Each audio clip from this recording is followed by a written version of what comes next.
محمد بن سیرین نے حضرت ابو ہریرہ رضی اللہ تعالیٰ عنہ سے روایت کیا ہے، انہوں نے کہا کہ رسول کریم صلی اللہ علیہ وسلم نے ہمیں دوپہر کے بعد کی دو نمازوں میں سے کوئی نماز پڑھائی، ظہر یا عصر کی۔ ابن سیرین نے کہا کہ حضرت ابو ہریرہ رضی اللہ تعالیٰ عنہ نے اس کا نام تو لیا تھا لیکن میں بھول گیا۔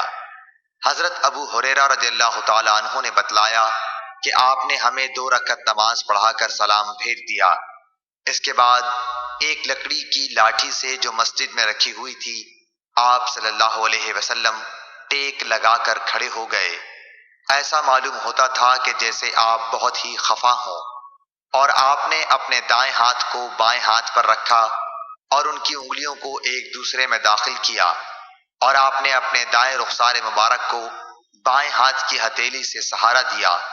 جو لوگ نماز پڑھ کر جلدی نکل جایا کرتے تھے وہ مسجد کے دروازوں سے پار ہو گئے۔ پھر لوگ کہنے لگے کہ کیا نماز کم کر دی گئی ہے؟ حاضرین میں ابو بکر اور عمر رضی اللہ تعالیٰ عنہ بھی موجود تھے، لیکن انہیں بھی آپ سے بولنے کی ہمت نہ ہوئی۔ انہی میں ایک شخص تھے جن کے ہاتھ لمبے تھے اور انہیں ذوالیدین کہا جاتا تھا۔ انہوں نے پوچھا، یا رسول اللہ صلی اللہ علیہ وسلم، کیا آپ بھول گئے یا نماز کم کر دی گئی ہے؟ آپ نے فرمایا کہ نہ میں بھولا ہوں اور نہ نماز میں کوئی کمی ہوئی ہے۔ پھر آپ نے لوگوں سے پوچھا، کیا ذوالیدین صحیح کہہ رہے ہیں؟ حاضرین بولے کہ جی ہاں۔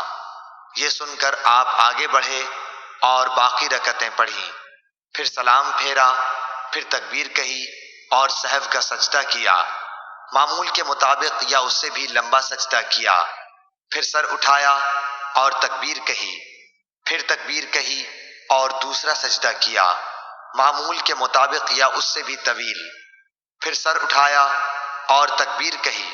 لوگوں نے بار بار ابن سیرین سے پوچھا کہ کیا پھر سلام پھیرا؟